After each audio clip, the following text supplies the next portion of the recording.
Hello friends, എല്ലാവർക്കും നമസ്കാരം. നമ്മുടെ ഇഷ്ടപരമ്പരയുടെ ഇന്നത്തെ വിശേഷങ്ങളിലേക്ക് ഏവർക്കും സ്വാഗതം. അങ്ങനെ ദേവി ആനന്ദിനെ കണ്ട് സംസാരിക്കണമെന്ന നിലപാടിൽ തന്നെ ഉറച്ചു നിൽക്കാണ്. ദേവി, നിന്നോടാ ഞാൻ പറഞ്ഞത്, അകത്ത് കയറിപ്പോടി.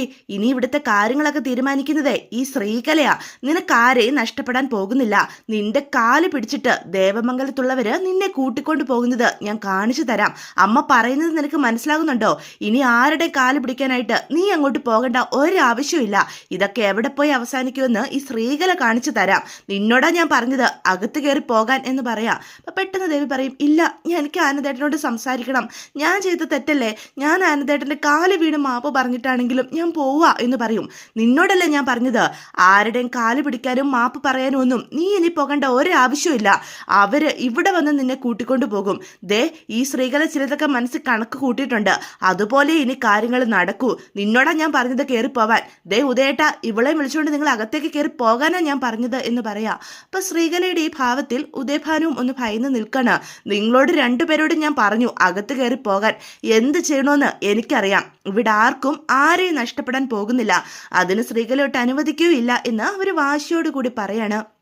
ഇതേസമയം ഉദയഭാനു ശ്രീകലയും കൂടി അതിനുശേഷം ദേവിയെ ഒരുവിധം സമാധാനിപ്പിച്ച് നിർത്തിയതിനു ശേഷം ആനന്ദിനെ കടനായിട്ട് ആനന്ദ് വരുന്ന വഴിയിൽ തന്നെ നിൽക്കുകയാണ് കേട്ടോ. അപ്പം അവരവിടെ നിൽക്കുമ്പോഴാണ് ആനന്ദ് ആ വഴിക്ക് വരുന്നത്. പെട്ടെന്ന് മുന്നിൽ കയറി നിൽക്കുക. കയ്യിൽ ഡിവോഴ്സ് പേപ്പറും ഉണ്ട്.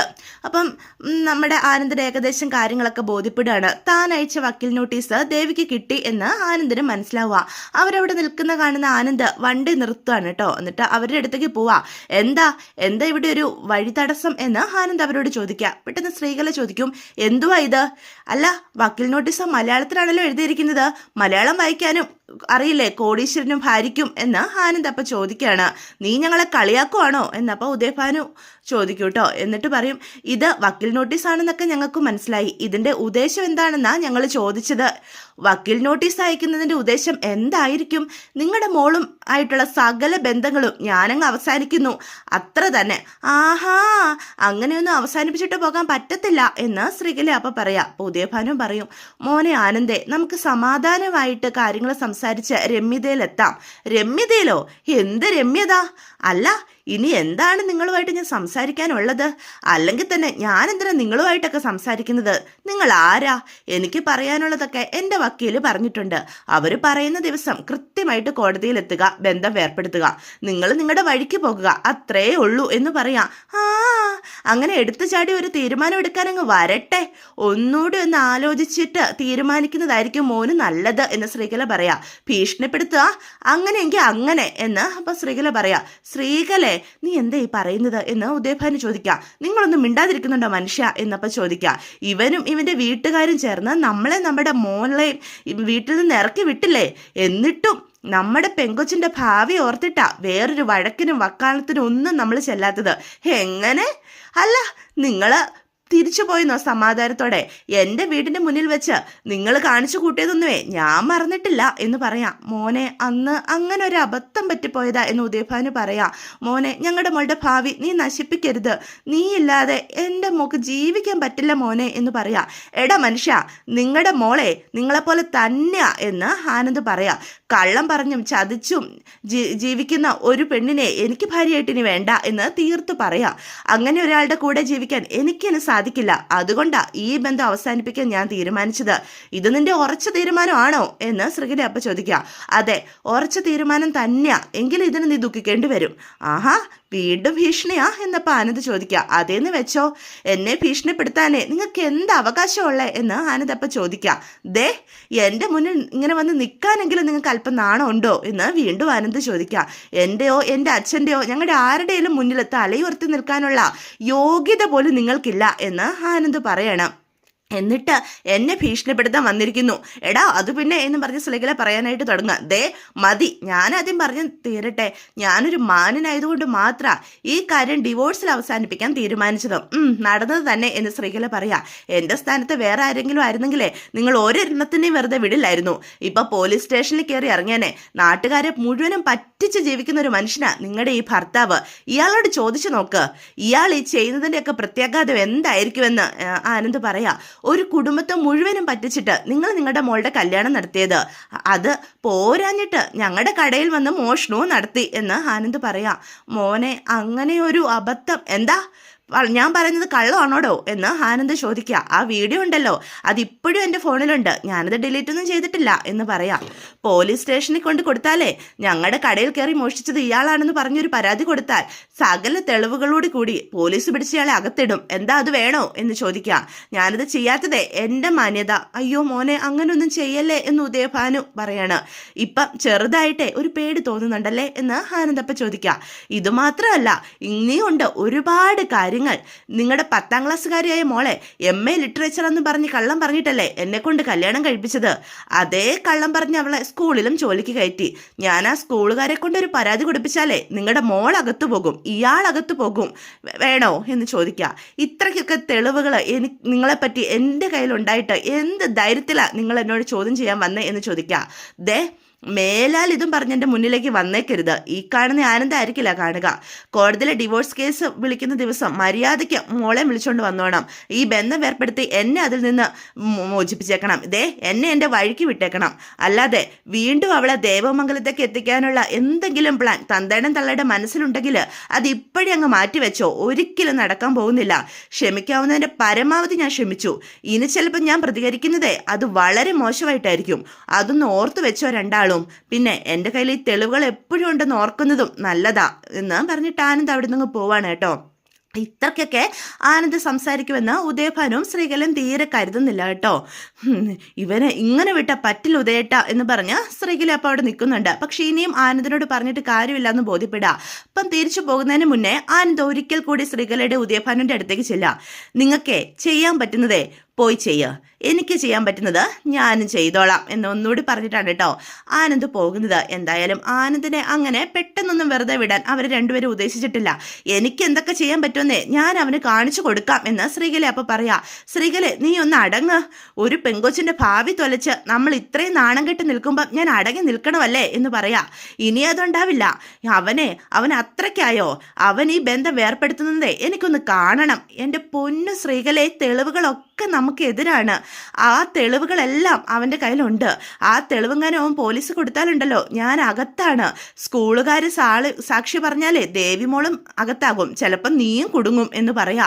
എടി, നമ്മൾ ഇനി സൂക്ഷിച്ചേ എന്തെങ്കിലും ചെയ്യാവൂ. പിന്നെ നിങ്ങൾ എന്തോന്നാ ഈ പണയുന്നത് എന്ന് അപ്പം സ്ത്രീകളെ ചോദിക്കുക. നിങ്ങളുടെ ദേവിമോളെ ഇവനെ 2 വഴിക്ക് വിട്ടിട്ട് കഴിയും കെട്ടി നോക്കിയിരിക്കാനോ? അതാണോ നിങ്ങൾ പറയുന്നത്? അവൾ നമ്മുടെ വീട്ടിൽ കാലാകാലം വന്ന് നിൽക്കണോ? അതിനു വേണ്ടിയിട്ടാണോ നിങ്ങൾ ഇത്രയും കഷ്ടപ്പെട്ട് അവളുടെ കല്യാണം നടത്തി വെച്ചത്?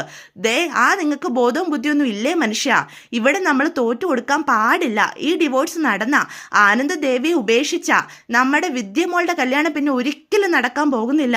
അതിന് വിദ്യമോളുടെ കല്യാണം ഇതുമായിട്ട് എന്താ ബന്ധം? ആ ബന്ധമുണ്ട്. നിങ്ങൾ ഇങ്ങനെ ഒരു പൊട്ടനായി പോയല്ലോ. നമ്മുടെ മോളുടെ മൂത്ത മോളെ ഭർത്താവ് ഉപേക്ഷിച്ചെന്ന് പറഞ്ഞാലേ വിദ്യയെ കല്യാണം കഴിക്കാൻ നല്ലൊരു വീട്ടിൽ നിന്ന് ആരെങ്കിലും വരുമോ? അതുകൊണ്ട് കഥ മാറണം. ദേവി തെറ്റ് ചെയ്തതുകൊണ്ടല്ല, ദേവമംഗലംകാരുടെ തെറ്റുകൊണ്ടാണ് നമ്മുടെ മോളെ നമ്മൾ അവിടെ നിന്ന് വിളിച്ചുകൊണ്ട് വന്നതെന്ന് നാട്ടുകാർ പറഞ്ഞ് വിശ്വസിപ്പിക്കണം. എടി, അതിന് നമ്മളിപ്പോൾ എന്ത് ചെയ്യും എന്ന് ഇപ്പോൾ ഉദയഭാനു ചോദിക്കുക. അതിന് നമുക്ക് പലതും ചെയ്യാൻ പറ്റും. ചെയ്യാനുള്ളതൊക്കെ ഞാൻ ചെയ്തോളാം. നിങ്ങൾ മിണ്ടാതെ എൻ്റെ കൂടെ ഒന്ന് നിന്ന് തന്നാൽ മതി. ശ്രീകലേ, നീ എന്ത് ചെയ്യാൻ പോവാ? നമുക്കൊരു സ്ഥലം വരാൻ പോകാനുണ്ട്, വാ ഇങ്ങോട്ട് എന്ന് പറയാം. ഓ, ഇങ്ങോട്ട് വാ എൻ്റെ മനുഷ്യ. മര്യാദയ്ക്ക് എൻ്റെ കൂടെ വരാനാ പറഞ്ഞത്. എങ്ങനെയും ഈ പ്രശ്നം ഒന്ന് അവസാനിപ്പിക്കണം. ദേവിയെ എങ്ങനെയും ദേവമംഗലത്തെത്തിക്കണം. കാശിന് ഗുണവും ഇല്ല, എന്നാൽ കടയിൽ കയറി മോഷ്ടിക്കാനും പോയിരിക്കുന്നു. അയാളെ കൊണ്ട് ഇങ്ങോട്ട് വരാനാ ഞാൻ പറഞ്ഞത് എന്ന് പറഞ്ഞ് ശ്രീകല വീണ്ടും പോവാ. ഇത് എവിടെ പോകാനാ നീ എന്നെ വിളിച്ചുകൊണ്ട് പോകുന്നത്? മര്യാദയ്ക്ക് വരാനാ പറഞ്ഞേ. ഞാൻ എന്തെങ്കിലും ചെയ്യുന്നുണ്ടെങ്കിൽ അതിന് വ്യക്തമായ കാരണം കാണും. നിങ്ങൾ എൻ്റെ കൂടെ നിന്നോണം. നമ്മുടെ മോൾക്ക് അവിടെ തിരിച്ചു കയറണമെന്നുണ്ടെങ്കിൽ ഇനി ഞാൻ പറയുന്നത് പോലെ പ്രവർത്തിച്ചാലേ നടക്കുള്ളൂ എന്ന് വീണ്ടും പറയാം. അപ്പം ശ്രീകല ഇനി എന്തെങ്കിലും ചെയ്യട്ടെ എന്നുള്ള രീതിയിൽ ഉദയഭാനു കൂടെ പോവാണ് കേട്ടോ. ഇതേസമയം മീനു വീട്ടിലിരുന്ന് ജോലിയൊക്കെ ചെയ്തുകൊണ്ടിരിക്കുക. റൂമിലുണ്ട് കേട്ടോ. പെട്ടെന്നാണ് ഫോൺ ബെല്ലടിക്കുന്നത്. അപ്പം ദേവിയെ വിളിക്കുന്നത്. ഹലോ, എന്താ എടത്തി? അപ്പം പെട്ടെന്ന് ദേവി കരയുവാണ്. മീനു, എന്താ എടത്തി? എന്ത് പറ്റി? എന്തിനാ ഇങ്ങനെ കരയുന്നേ? മീനു എന്ന് പറഞ്ഞ് വീണ്ടും കരയാ. കാര്യം പറ എടത്തി. ആനന്ദേട്ടന് എനിക്ക് ഡിവോഴ്സ് നോട്ടീസ് അയച്ചിരിക്കുക എന്ന് പറയാം. എടത്തി എന്താ ഈ പറയുന്നത് എന്ന് മീനു ചോദിക്കുക. അതെ മീനു, ആനന്ദേട്ടൻ എനിക്ക് ഡിവോഴ്സ് നോട്ടീസ് അയച്ചു മീനു. ഞാൻ എന്താ ചെയ്യേണ്ടത്? ഞാൻ എന്താണോ പേടിച്ചത് അത് തന്നെയാണ് എൻ്റെ ജീവിതത്തിൽ സംഭവിച്ചുകൊണ്ടിരിക്കുന്നത് മീനു. എനിക്ക് നമ്മുടെ വീടും നിങ്ങളുമായിട്ടുള്ള എല്ലാ ബന്ധവും അവസാനിപ്പിക്കാനാ ആനന്ദേട്ടൻ നോക്കുന്നത് എന്ന് വീണ്ടും പറയാം. ഞാൻ എന്താ ചെയ്യേണ്ടത്?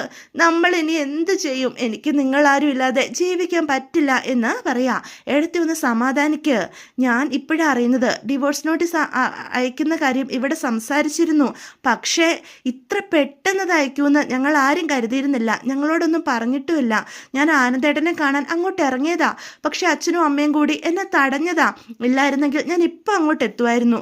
ഒരു കണക്കിന് ഏടത്തെ ഇപ്പം ഇങ്ങോട്ട് വരാതിരുന്നത് നന്നായി എന്ന് മീനു പറയാം.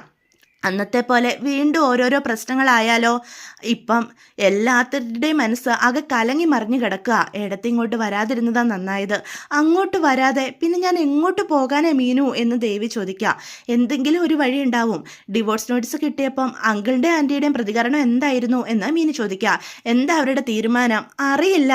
അമ്മയും അച്ഛനും നല്ല ദേഷ്യത്തിലാണ്. അതുമാത്രം എനിക്ക് മനസ്സിലായി.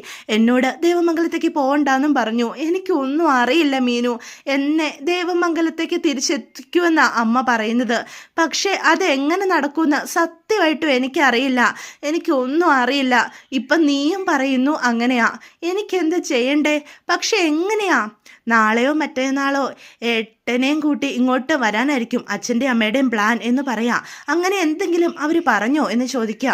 ആരെയൊക്കെ കാണണമെന്ന് പറഞ്ഞിട്ട് അച്ഛനും അമ്മയും പുറത്തേക്ക് പോയിരിക്കുക എന്ന് പറയാം. പക്ഷെ എവിടേക്കാണെന്നൊന്നും എന്നോട് പറഞ്ഞിട്ടില്ല എന്ന് പറയാം. സത്യമായിട്ടും എനിക്കൊന്നും അറിയില്ല മീനു. ഇനി എന്താ നടക്കാൻ പോകുന്നതെന്ന് എനിക്ക് ഒരു എത്തും പിടിയും കിട്ടുന്നില്ല. അച്ഛനും അമ്മയും എന്നോടൊന്നും പറയുന്നുമില്ല എന്ന് പറഞ്ഞ് ദേവി അവിടെ നിന്ന് കരയാണ് കേട്ടോ. ഇടത്ത് സമാധാനമായിട്ടിരിക്കുക. എനിക്ക് എങ്ങനെ സമാധാനമായിട്ടിരിക്കാനാ മീനു? അപ്പം ദേവിക്ക് ശ്വാസം പോലും വിടാൻ പറ്റുന്നില്ലേ. അപ്പം ദേവി പറയും, ഞാൻ വെക്കുക, എനിക്ക് സംസാരിക്കാൻ പറ്റുന്നില്ല. എടത്തി, എന്താ എടത്തി, എന്തേലും വയ്യായിക ഉണ്ടോ എന്ന് മീനു അപ്പം ചോദിക്കുക. ഏയ് ഞാൻ വെക്കുക മീനു എന്ന് പറഞ്ഞ് ദേവി ഫോൺ കട്ട് ചെയ്യാണ് കേട്ടോ. എന്നിട്ട് അവിടെ കിടന്ന് കരയാണേ. അപ്പോൾ ഈ കേട്ട വാർത്തയിൽ മീനും ശരിക്കും തകർന്നു പോവാണ്. ഇതേ സമയം ഗോമതിയും ഹാളിൽ ഇങ്ങനെ ആലോചനയോട് കൂടി ഇരിക്കുകയാണ് കേട്ടോ. പെട്ടെന്ന് മീനു റൂമിൽ നിന്ന് ഇറങ്ങി ഗോമതിയുടെ അടുത്തേക്ക് ചെല്ലുക. അപ്പം അമ്മയോട് ഇതെങ്ങനെ പറയും എന്നുള്ളൊരു ഭയം മീനുവിനുണ്ട്. ഇത്രയും കടുത്തൊരു തീരുമാനം ആനന്ദേട്ടൻ ഇത്ര വേഗം എടുക്കുമെന്ന് മീനു ഒരിക്കലും കരുതിയിരുന്നില്ല. അമ്മേ എന്ന് പറഞ്ഞ് മീനു വിളിക്കും. എന്താ മീനു, എന്തേലും പറയാനുണ്ടോ എന്ന് ഗോമതി അപ്പം ചോദിക്കും. നീ എന്താ അവിടെ തന്നെ ദേ ഇവിടേക്ക് വാ എന്ന് ഗോമതി അപ്പം അടുത്തേക്ക് മീനുവിനെ വിളിക്കുകയാണ്. നീ എന്താ വിളിച്ചേ? നിനക്ക് എന്തോ പറയാനുണ്ടല്ലോ എന്ന് ഗോമതി വീണ്ടും പറയാം. അതമ്മേ, എനിക്കൊരു കാര്യം. എന്ത് കാര്യം? ഇപ്പം എന്താന്ന് വെച്ചാൽ പറ. കേൾക്കുമ്പം അമ്മ ചൂടാകരുത് എന്ന് പറയാം. ചൂടാകുന്ന കാര്യമാണെങ്കിൽ പറയാതിരുന്നാൽ പോരെ എന്നപ്പം ഗോമതി ചോദിക്കുക. അത് പറ്റില്ലമ്മേ, എനിക്കത് പറയണം. അമ്മ അറിയേണ്ട കാര്യം തന്നെയാ എന്ന് മീനു പറയാം. എന്ന് നീ തത്തിക്കളിക്കാതെ കാര്യം എന്താണെന്ന് വെച്ചാൽ പറയണ്ടേ മീനു എന്ന് ഗോമതി അപ്പം പറയാം. എന്താ? അപ്പം മീനു വീണ്ടും നിന്ന് പരുങ്ങ. ദേവിയടത്തേക്ക് ഡിവോഴ്സ് നോട്ടീസ് കിട്ടി എന്ന് പറയാം. ഡിവോഴ്സ് നോട്ടീസ് കിട്ടുകയോ എന്ന് ഓർത്ത് ഗോമതി ഞെട്ടി ഏക്കാനായിട്ട്. നിന്നോടിത് ആരാ പറഞ്ഞേ? അതൊക്കെ ഞാൻ അറിഞ്ഞു. നീ എങ്ങനെ അറിഞ്ഞു? അതിപ്പോൾ അമ്മ അറിയണ്ട. നിന്നോടാ ചോദിച്ചത് അതെങ്ങനെ അറിഞ്ഞുവെന്ന്. അമ്മയോട് ഞാൻ പറഞ്ഞില്ലേ, തൽക്കാലം അമ്മ അത് പറയണ്ട. വാർത്ത സത്യ. ഏടത്തേക്ക് ഡിവോഴ്സ് നോട്ടീസ് കിട്ടിയിട്ടുണ്ട് എന്ന് പറയാം. അപ്പോൾ ഗോമതിക്ക് ഒട്ടും വിശ്വസിക്കാൻ സാധിക്കുന്നില്ലേ.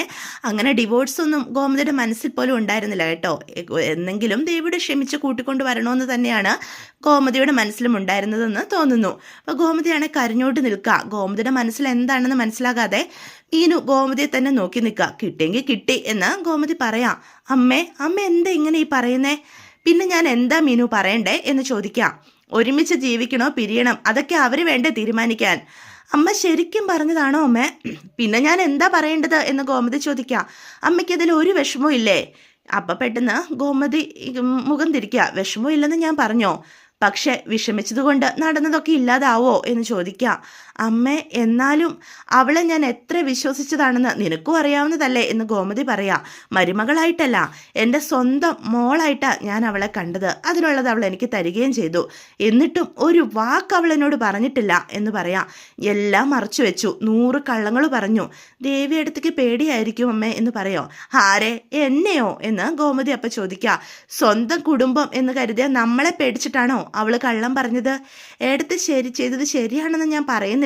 പിന്നെ അല്ലമ്മേ, അത് നീ എന്താ ഉദ്ദേശിക്കുന്നത് എന്ന് ഗോമതി മീനുവിനോട് ചോദിക്കുക. അല്ലമ്മേ, ഏടത്തേക്ക് ഈ കുടുംബമായിട്ടുള്ള ബന്ധം അങ്ങനെ നമുക്ക് അറുത്തുമുറിച്ച് കളയാൻ പറ്റുമോ എന്ന് ചോദിക്കുക. പെട്ടെന്ന് ആകാശം ഈ ശബ്ദം കേട്ടോണ്ട് അങ്ങോട്ട് വരിക. എന്താ അമ്മേ, എന്താ മീനു, നിങ്ങൾ എന്താ ഇവിടെ സംസാരിക്കുന്നത് എന്ന് പറയാ. രണ്ടുപേരും കൂടി എന്തോ കാര്യമായിട്ട് പറയുമായിരുന്നല്ലോ എന്ന് പറയാ.